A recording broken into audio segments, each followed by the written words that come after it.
Welcome, my Blenderhead colleagues. I am Salvador García Luque, and today I am going to show you a method to readjust the frames per second of the videos that we are going to use to the frames per second of our project, even though these are different. Through the speed control tool effect that we have in the video editor. Well then, let's move on to that. The first thing I'm going to do is add our video. In this case, I'm going to use this one from here. This video has a frame rate format of 25 frames per second. That's very good. We see that it is almost completely adjusted except for 2 extra frames that you have laying around. We will repair that quickly. Ready? We already have it completely adjusted. We are going to activate the waveform display, and we realize that these videos have no audio. However, it is important that we keep the audio strip because this strip is going to be quite useful. Simply, if we change to the 30 frames per second, which I want to use this time, we see that the audio strip is readjusted, which helps us to know how much we have to change the video strip. We are going to change the rendering range. I select the audio strip. I go to the view menu. I go here to range, and lastly, I select set frame range to strips. Which strips? The strips that we have selected. Ready, there they are.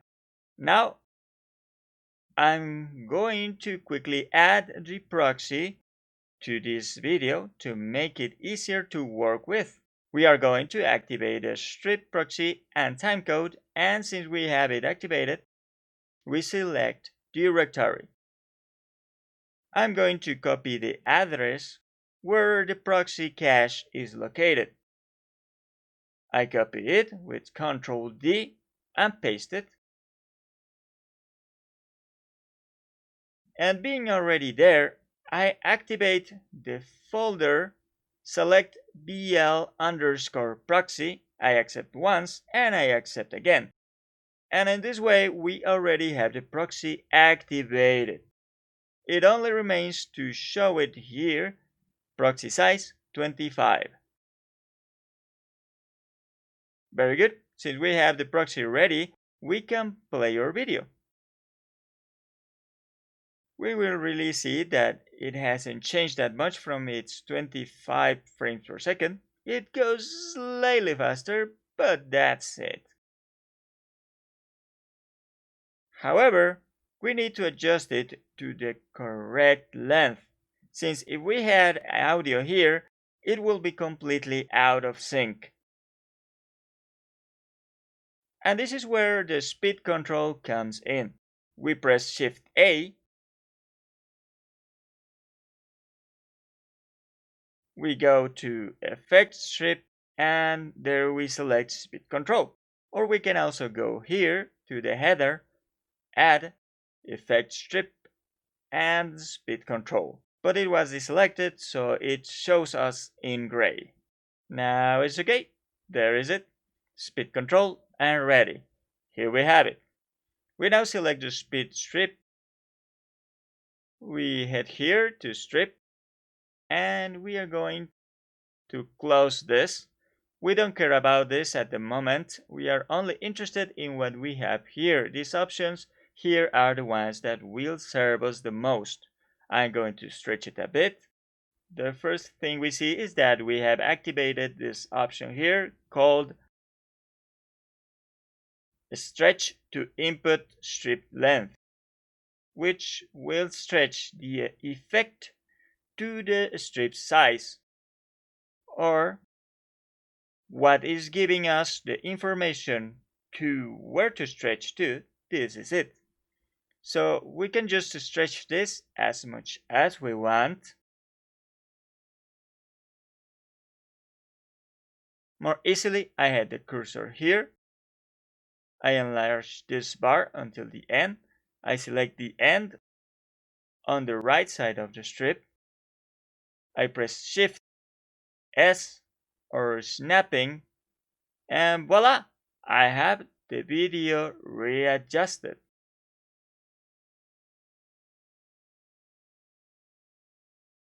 Let's play it and see that the video actually runs slower.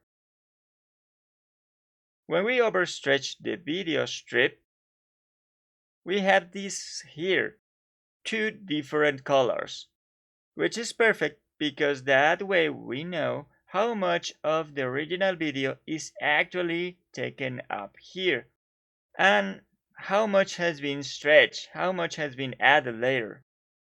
But the only bad thing about this is that it only works when we stretch the strip.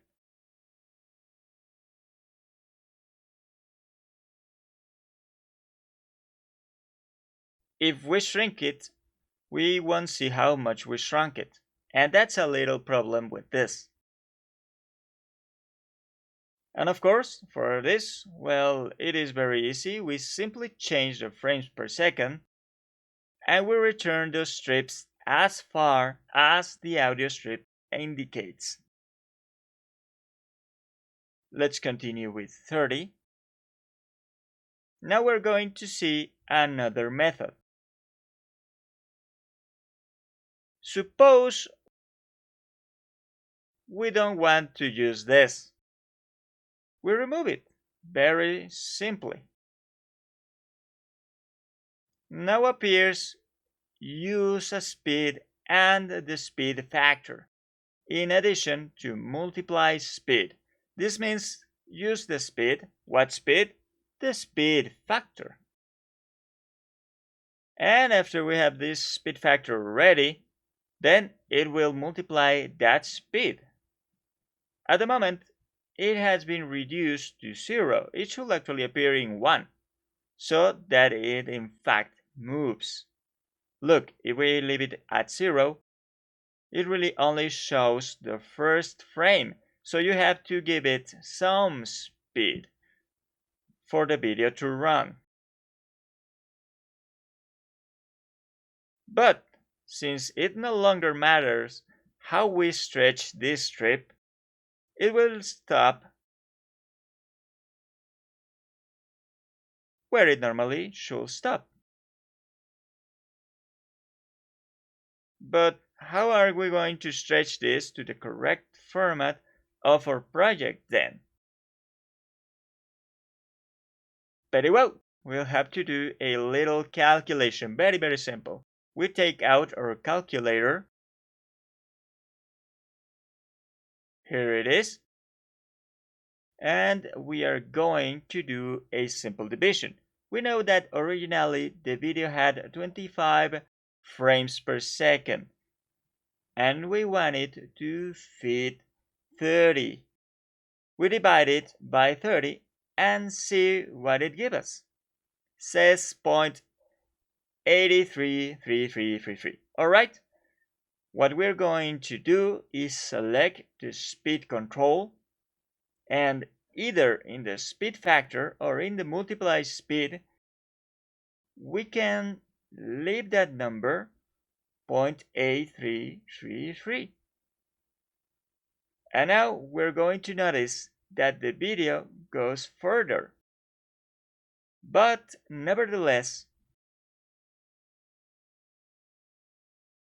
if we stretch the strip a little more, we will see that it may not have been adjusted exactly where we wanted. Do you see? It stops a little earlier. So manually, we are going to have to adjust this. We set it in 83.4.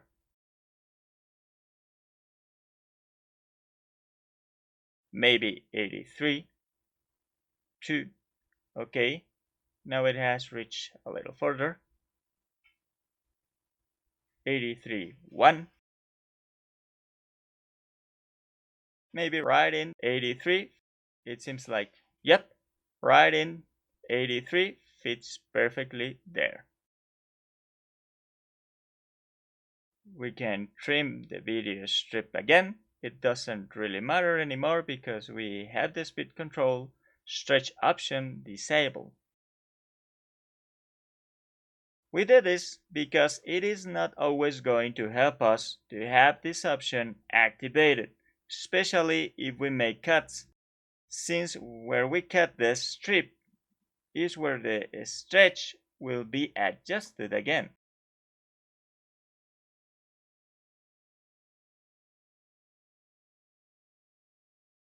However, you always have to be quite cautious with how we handle cuts when using speed control. The speed control is a bit fussy and gives a lot of problems with this kind of stuff. The most advisable thing is, in fact, to not cut this way. In a moment, we will see how we can work with this. Now, we're going to see the option if we had fewer frames per second in our project than the ones in the video we are using. Let's say 15 frames. Very well. We are going to activate our calculator again, and we are going to do the same operation. 25 frames subdivided by now 15, we have 1.6666666, 1.667, let's suppose. There is it. It doesn't matter if we have left this more stretch or less. Again, we have that option disabled. But again, we are going to have to adjust this. As you can see, it stops just one before.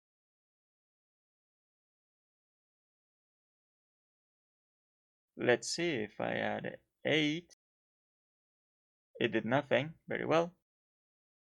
6, 6, 6. Nope. Let's see. 6, 6, 4. Okay.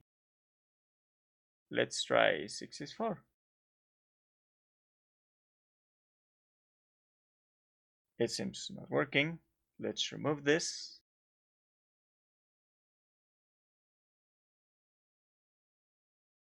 And there it is.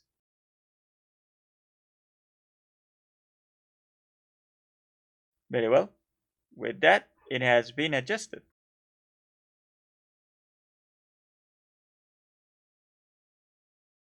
And that's very good. Like that, we can adjust them, and even here we can maybe, if I'm not mistaken, we can cut it.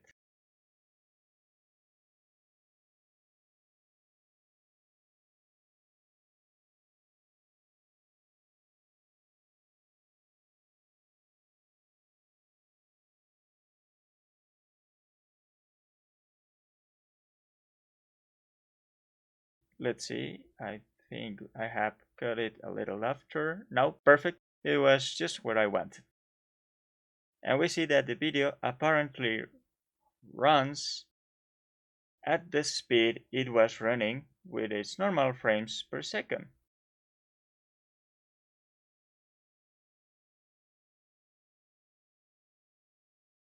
And well, this is the way that we can adjust a complete video, but we must always bear in mind that we have to keep this in size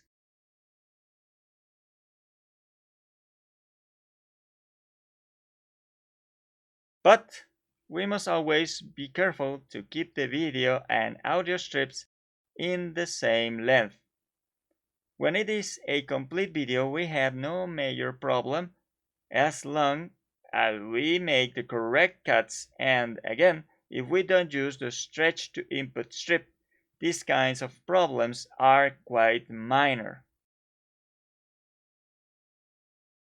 Almost really the only problem that appears to us is precisely that. Just to be careful with the stretch to input. If we have disabled the stretch to input strip length, we can cut our videos, but we have to be cautious anyway, since there may be mismatches in our videos and things like that. Let's see an example of that right now. We're going to close, we're going to remove this, and we're going to open a project. Here it is. Let's open it. For example, here I'm using a part of the video, Tears of Steel, produced by the Blender Foundation. Here I have a little dilemma, and that is that I want to use only this piece, but I don't want to use the rest of the video. I could just cut this part and render this as a new video and work it like we were doing it. But in this case, what I want to is to avoid doing all that. I simply want to use the original video and add speed control to it. This video has 24 frames per second, the same as here, the same as in the project, of course. We are going to play this video. Let's see if it's already activated. It seems so. The world's changed, Celia.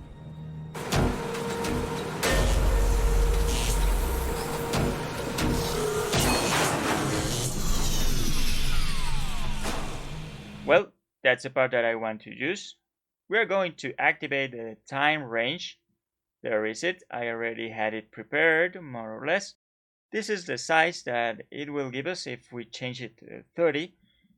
Let's quickly add a speed control. We can see the world's changed, Celia, that there hasn't really been any change.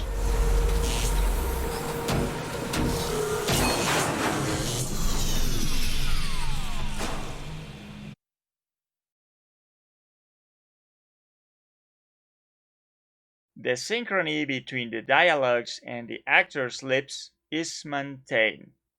There has been no desynchronization. We have the stretch to input strip length, that's fine. We leave it here like that. Well, it comes down to 0. Let's try it now like this. Here it is. The world's changed, Celia. The synchronization remains the same.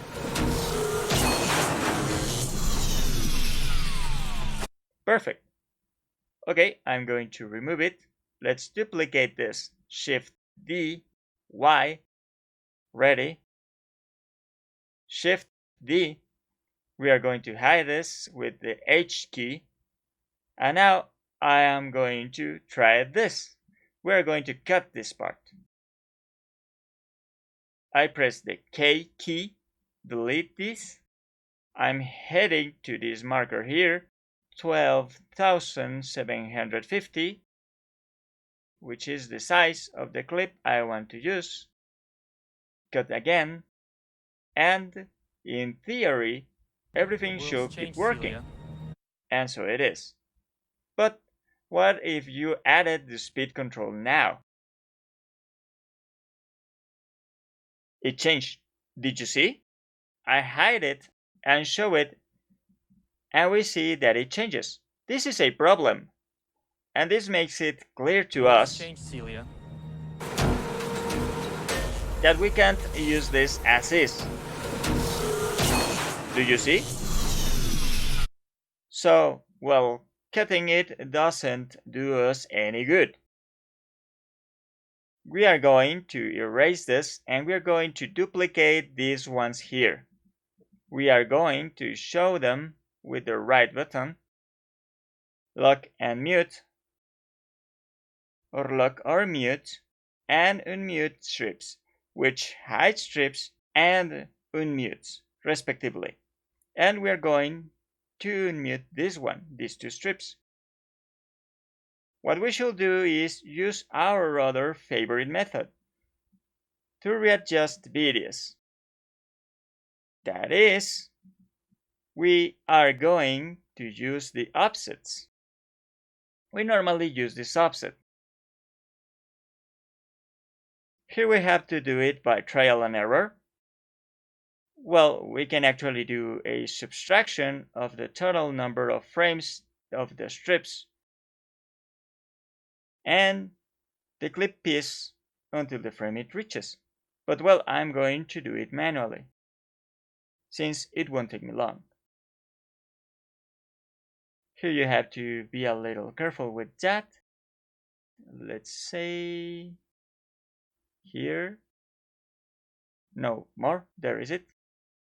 Let's see, I think I need a little more. There you go. And for this back part, well, normally I will want to use this, but if I do it,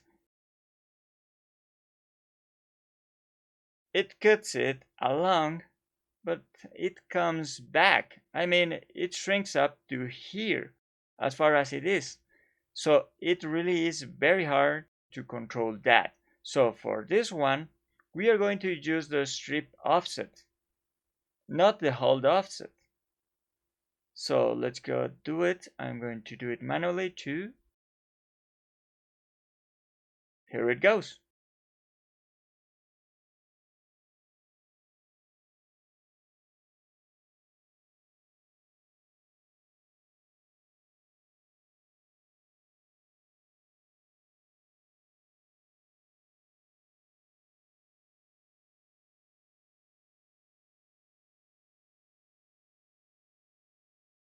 If it doesn't let you, just add a 0 manually.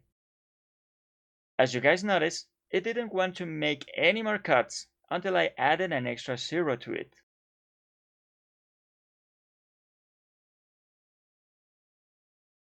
This happens sometimes because in some occasions, Blender has a limit of a certain amount of digits. But if we add one more digit, Blender will automatically adjust the limit to that extra digit. Let's do it manually. Okay, one less, done. Now we are going to play it. Let's see if this is still in sync. The world's changed, Celia.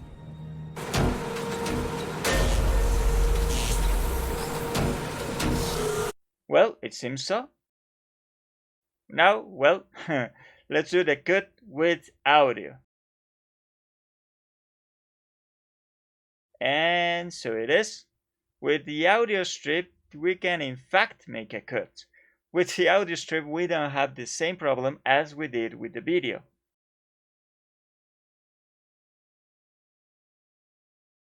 There is it.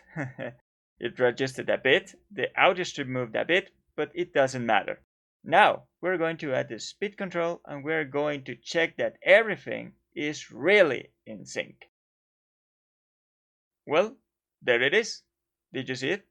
The world's changed, Celia.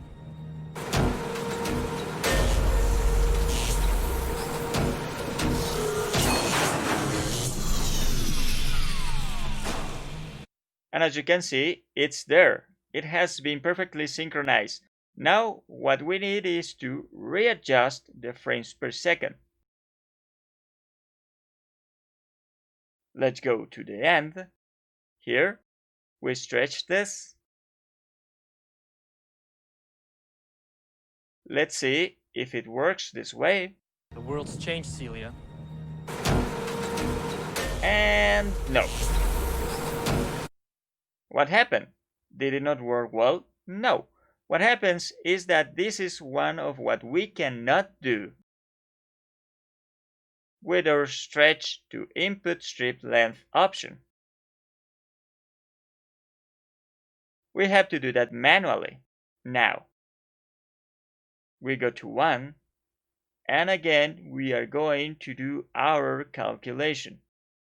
In this case, we had 24. 24 and we want it at 30. 24 subdivided by 30 give us 0.8, okay? 0.8 there. The world's changed, Celia.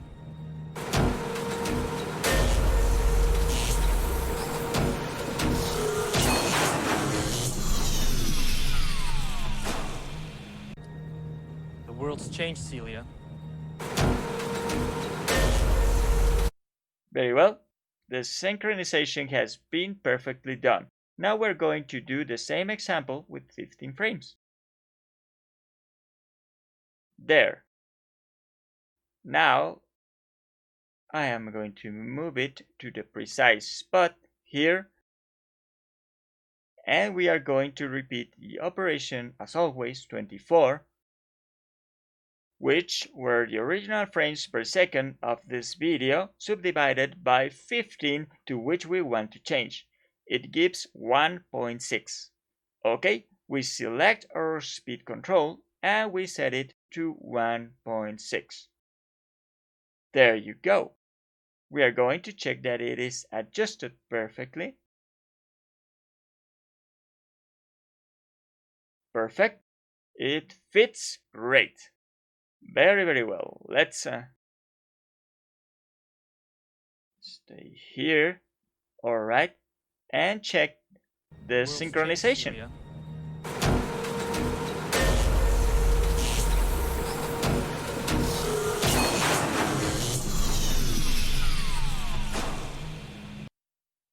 Perfect.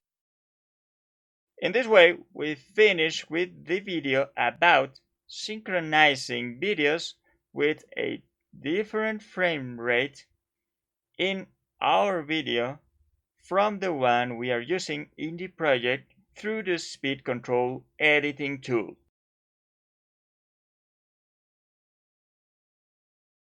The only thing left for me to do is to tell you to please subscribe, activate that notification bell, and give thumbs up to the video. I am Salvador García Luque. I hope you have found this video useful and informative. See you in the next video. See you later.